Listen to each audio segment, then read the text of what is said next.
Well, probably you recognize that song from your Christmas playlist. The song's called Do They Know It's Christmas Time, but maybe you don't know the story behind it. The song was written by Irish rock musicians Bob Geldof and Midge Ure in 1984. In September of that year, Geldof had seen a BBC report on the famine in the African nation of Ethiopia, which, according to some estimates, actually took the lives of about 1 million people. Now, moved to do what he could, Geldof decided to write a Christmas song and donate the proceeds to Ethiopians in need. What followed became one of the most successful relief projects in history. Dozens of British and Irish rock musicians signed on to the project, including U2, Phil Collins, Duran Duran, Culture Club, Sting, Bananarama, George Michael, David Bowie, many others. The group became named Band-Aid. On November 25th, 1984, this crew of rock stars crammed into a London recording studio for 24 hours to record their parts. Upon its release, a few weeks later, the song jumped to the top of the UK charts, where it stayed for 5 weeks. The single became the greatest-selling song in British history for many, many years. All told, the song raised $10 million for Ethiopia. The song also served as the inspiration for countless other relief projects, including Live Aid, Farm Aid, and American musicians who felt left out of the project in 1984 came up with their own song, their own relief song. Anybody know what that was? We Are the World, released the following year. Now, Do They Know It's Christmas Time was a tremendous hit, but it was not without its drama. There were artistic battles the night of the recording. Boy George and George Michael allegedly got into a scuffle, perhaps over the proper use of the name George. Geldof himself was in a standoff with the British government over whether the proceeds from the songs should be taxed. Allegations surfaced that the money didn't even reach the intended recipients in Ethiopia. And as far as the song was concerned, Bob Geldof has come out and apologized for writing it, saying he's sick of it. As he told the Daily Mail several years ago, "I am responsible for one of the worst songs in history. Any day now, I will go to the supermarket, head to the meat counter, and it will be playing every blanking Christmas."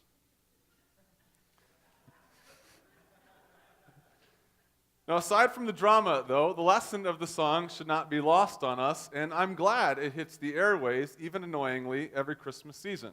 What's the lesson? The lesson is that while all of us so enjoy the Christmas, many people around the world don't even know what it is. They don't know about gift giving, they don't know about holiday cheer, it's not in the song, but they certainly don't know about Jesus. They're too busy foraging for food, they're too busy trying not to die to know much about Christmas. And the point of the song is that it's our job to tell them by sharing with them what we have. And that's what I want to talk to you about this morning, celebrating Christmas, celebrating Advent by serving the least fortunate. As Jeremy said, we're in week 2 of our current series here at Rooftop. It's called Adventageous, how to make the most of the Christmas season. As we talked about last week, Advent is the 4-week season prior to Christmas Day. For generations, Christians have been using the Advent season to prepare themselves for Christ's arrival as God's people prepared themselves for his arrival 2,000 years ago. So Christmas is our chance to prepare for his return. Unfortunately, when it comes to the holiday season, you know as well as I do that we spend plenty of time and energy preparing for Christmas, but that does not mean that we are prepared for Christ.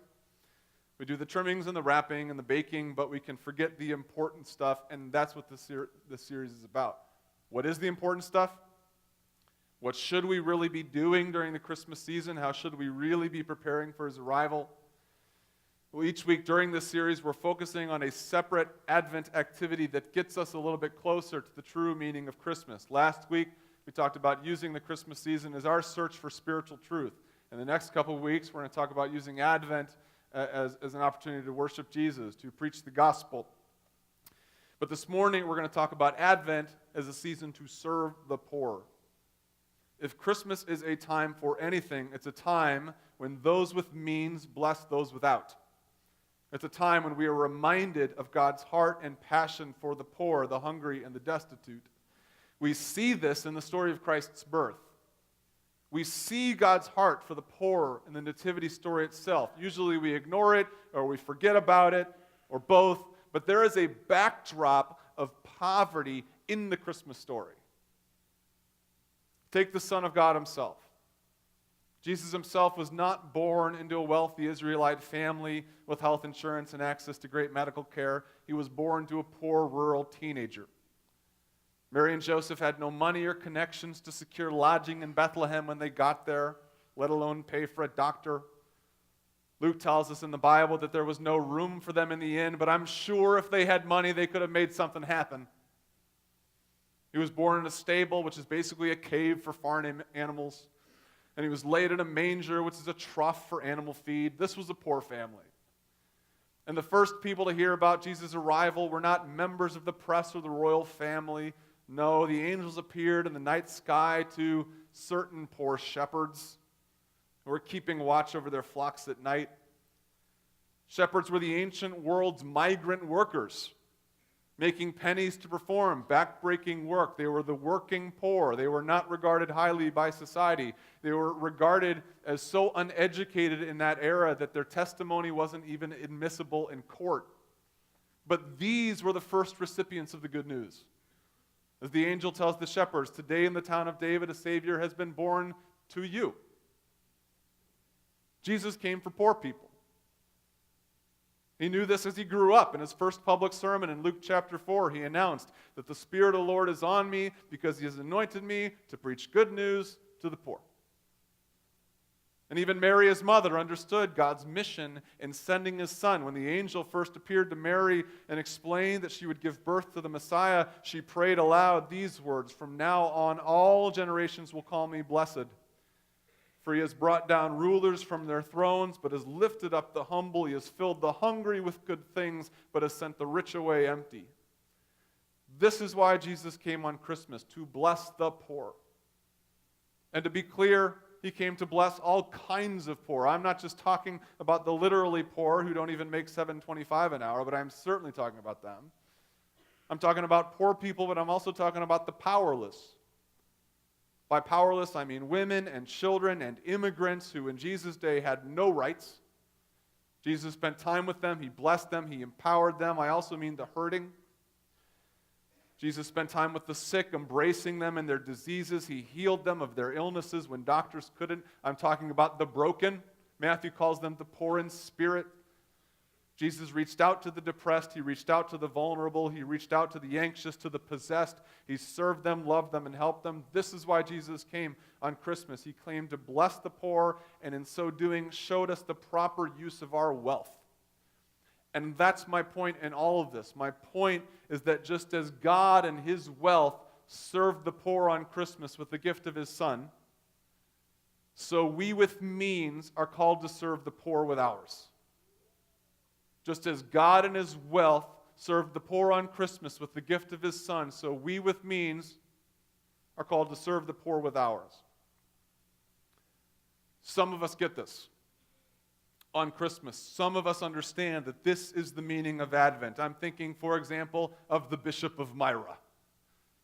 Do you know who the Bishop of Myra is?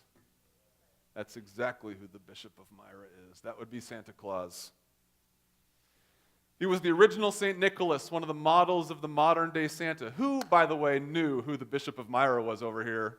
Yes, the McEwens. Of course, the McEwens. They know every Bible trip. Put them on your Bible trivia team next time you're with them. He was the original St. Nicholas, one of the models of the modern-day Santa. St. Nicholas was a Greek Christian bishop in the 4th century in the town of Myra. He was from a wealthy family, but upon his conversion, used his considerable fortune to bless the poor in his village. According to one tradition, Nicholas would slip coins in the shoes of poor children left outside their houses at night. The legend of coins and shoes eventually became the practice of gifts and stockings. And according to another legend, Nicholas once heard about 3 daughters of a poor neighbor who had no dowry money to attract suitors. Given their unmarried status, they were destined for a life of prostitution. Once their aging father died, to save them from this life, Nicholas donated 3 bags of gold coins to each girl to use as dowries. Wanting to stay anonymous and protect the girl's pride, he dropped the gold in through the windows. Dropping gold in windows eventually became the Christian tradition of sliding down the chimney with gifts. Nicholas knew that Christmas is about those with means blessing those without, just as God in his wealth blessed us with his son Jesus. Some of us get this. Some of you do. Every year, we put out a tree with ornaments listing gifts to give to the families we serve down in Mexico after the holiday. Without fail, that tree is nearly empty as many of you make a beeline to go grab as many gifts as you can, sometimes before the service is over. Many of us, years ago, we made available a last-minute opportunity to buy Spanish Bibles for the town we went. Remember this a few years ago? Anybody wanted to buy a Spanish Bible for anybody down in Mexico? We raised over $1,000 by the end of the morning. I had people just stuffing $20 bills in my pockets. They were literally falling out onto the floor. The treasury team was very thrilled. The treasury team was very thrilled that the pastor was dropping randomly $20 bills onto the floor. Bought like 200 Bibles for people down there in the morning. Some of us really do understand that Christmas is our reminder to use our wealth to bless those without, just as God does with us, but not all of us. For many Americans, Christmas is just another day when we indulge our materialism. We use money we don't have to buy gifts we can't afford for people who don't need them and might even return them anyway. And this is the irony of Christmas. The irony is that Christmas has turned into a holiday in which people with means buy themselves more stuff. Even I find myself constantly battling this impulse in my heart every Christmas season. I know intellectually what Christmas is about, but there is still that greedy little kid inside of me that just wants stuff on Christmas morning. I still find myself flipping through catalogs, lusting after the newer version of things I already have, which work perfectly, or talking myself into buying cool things I could buy even though I have no time to use them. It's not wrong to flip through catalogs, it's just not the point. The point of Christmas is to use what we have to bless people who have less, to give to others as God has given to us. What should we give them, though? God gave us the gift of his Son. We can certainly give them Christ, the message of Christ. In a couple of weeks, we're going to talk more about that Christmas is our time to preach the gospel. But more practically, and for our purposes this morning, this is the question I want to consider with you. What can we give to people in need during this season of giving?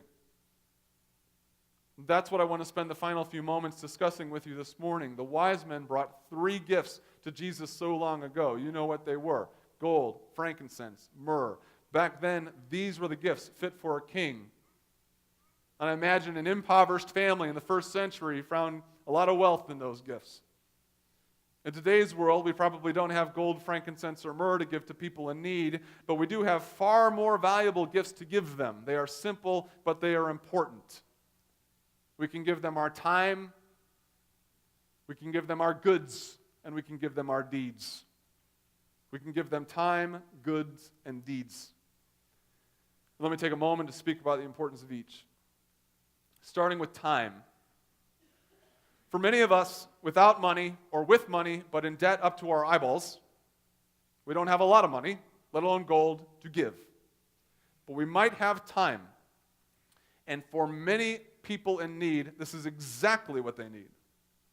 A lot of people don't necessarily want stuff. They just want to be remembered. They want to be noticed. They want our company. The author of Hebrews writes, "Do not forget to entertain strangers, for by doing so, some have entertained angels. Remember those in prison as if you were their fellow prisoner." Those in prison just want to be remembered. Strangers just want to be welcomed.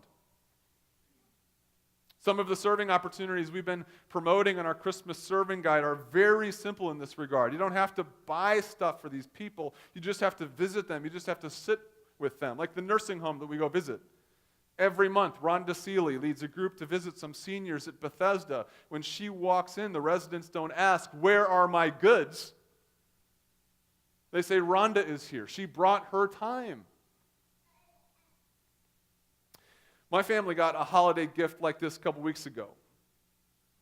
We were in the hospital for some therapy, some treatment for Mitchell, our oldest, and we got a phone call that a special visitor was coming to visit. The hospital staff moved us into a separate room. A few minutes later, this big, gigantic, enormous, mountain-sized, bald man walks in. Could have sworn he was Mr. Clean. He had his hoodie up like this over him, and I don't mean to discriminate against hoodie wearers, but it made him really scary. He sauntered his way over to Mitchell, said, "What's up?" Mitchell was actually in the middle of a stretch. He was on the floor. He was down here like this, and he looked up. And he said, "Are you Matt Holliday?" Like, Matt Holliday. I told you it was a holiday visit, holiday gift. Had to be done. It had to be done. Matt Holliday, 311 lifetime hitter, 2007 NL batting champion, 4-time Silver Slugger. That Matt Holliday. "Are you Matt Holliday?" He said, "Yeah." A friend of ours had a connection and asked him if he wouldn't mind paying a visit to a great kid with some bad luck. He said, "Of course." He said, "Of course." Now, usually when a pro athlete goes to a visit to a hospital, they pop in, they shake hands, move on to the next room. Matt Holliday stayed there 90 minutes visiting with my children. We actually ran out of things to talk about, and I came prepared. He was loitering with us, doing nothing, just hanging out. He didn't come with gifts. He didn't come with money. And with the largest contract in Cardinal history, he could have. But it's not what we needed. It's easy for kids stuck in hospitals to feel forgotten or ignored. We needed his time. This Christmas, somebody needs your time. Somebody needs your attention. Somebody in a hospital, in a nursing home, in a prison, and your family needs a visit. They don't need gold, frankincense, or myrrh. They need you to show up. Give time. Secondly, give goods. Some people need time. Some people need stuff. They need goods. John writes, "But if anyone has the world's goods and sees his brother in need, yet closes his heart against him, how does God's love abide in him?" The world's goods, John writes, are what many people need. They just need stuff to live. For those who have no time to give, giving goods is a perfectly legitimate way of blessing others. So many of the opportunities in our serving guide are gift opportunities. The Mexico tree outside still has tags on it for the families that we're building for. Every year, we take a group down to Mexico, build homes for families living in shacks. Not only that, but we furnish the home so that the family doesn't just have this big empty structure. We buy them a bed so they're not sleeping on plywood. We buy them a table so they're not eating on their laps. We buy them clothes so that they can get rid of their worn-through hand-me-downs. Yes, they need our time and our labor, but they also just need a house with stuff. Or take the local food pantry. We're involved in the local Christian food pantry, serves hundreds of needy families in the area. They need volunteers, but on the other hand, it's not a volunteer pantry. We're not giving away volunteers. You can't eat volunteers. What do hungry people need? They need food. You have to give people what they need. We've got a donation box in the lobby. Bring a couple cans of beans to church next week. Get in church free. Or there's this Gospel for Asia catalog that's on the Connections counter we've been passing around in the past couple of years. Plenty of families around here have done something with this. These families in Asia, they don't need video games or saucepans or Tickle Me Elmos. They need far more practical, important things. They need cows and chickens and rickshaws and mosquito nets. That's what they need. You can buy them something like that. Last year, in fact, that's what our family did on Christmas morning. Our family got up, we opened some presents, we had some fun. Then I told the kids, "Okay, now, before you go play your video games, we have something to talk about." The boys rolled their eyes. Great Christmas sermon from Dad. What a blessing to be a PK. I said, "Now you've gotten some nice things, but that's not what Christmas is about. Christmas is about giving to others in the way God gave to us. So here's what I'm going to do. I'm going to go to your bedroom. I'm going to go take money from your pretzel bank." They don't have a piggy bank. It's just this big empty pretzel Sam's Club pretzel jar. No lid. You can see right through it. It's the stupidest looking bank in the world. I'm going to go take money from your pretzel bank. And then I'm going to go to my actual bank. I have our actual bank. And then we're going to look through this catalog, and you're going to tell me what type of animal you want us to buy for a family in real need. They looked at me and said, "You're going to go take money from us on Christmas morning?" Well, yeah.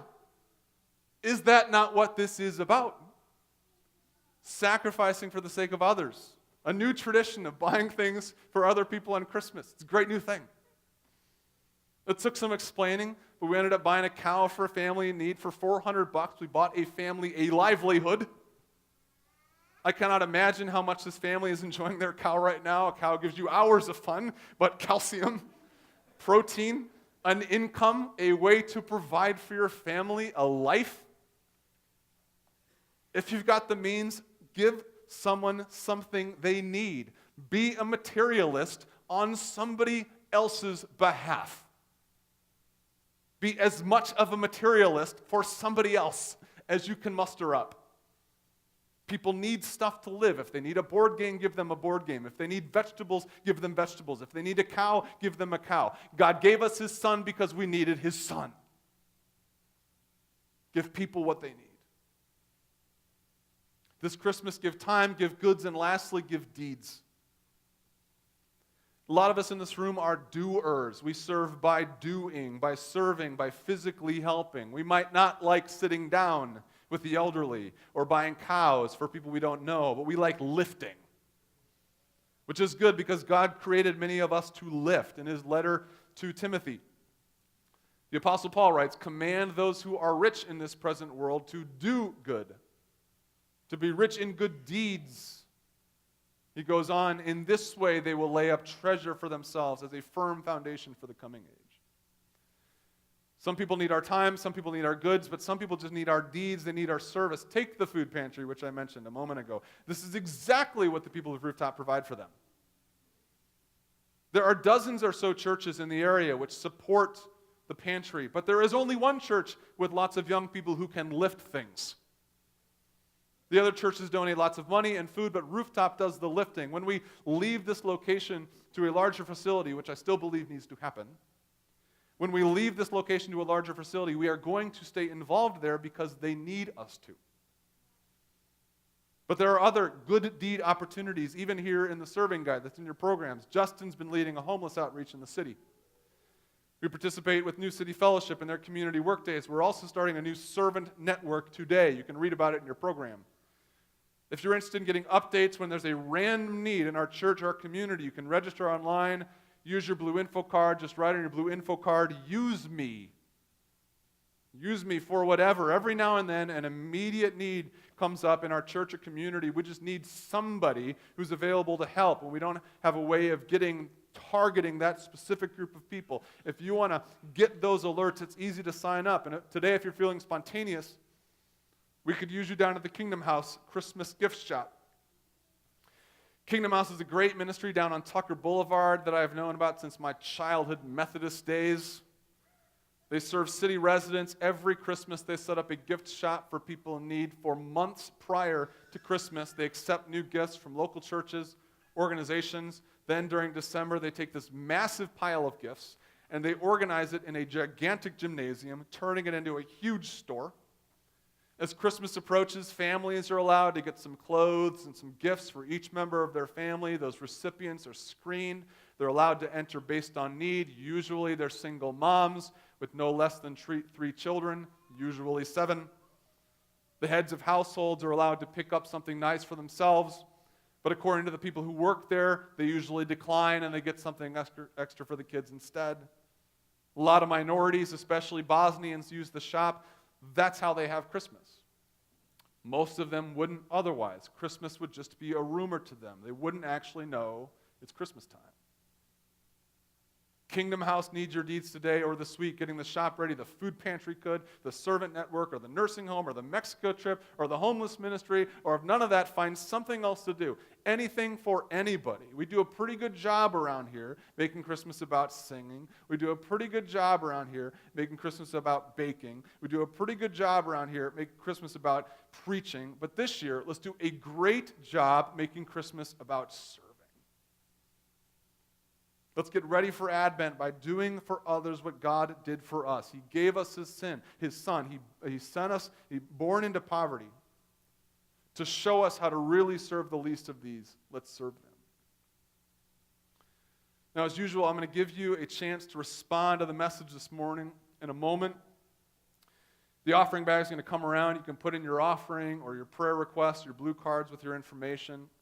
During this response time this morning, though, I'm going to ask specifically that you think about ways God is calling you to serve the poor this Christmas. He is calling you to serve the poor one way or another, I promise you. If you've ever wanted God to speak directly to you, I am insisting to you that He is this morning.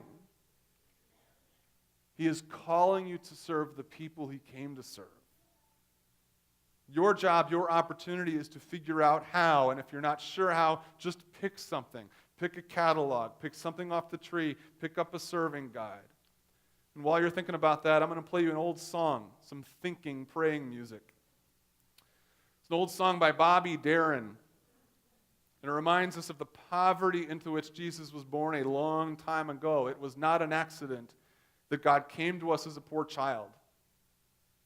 It's because He wants us to focus on caring for the least of these as He cares for us. Think about that during the song.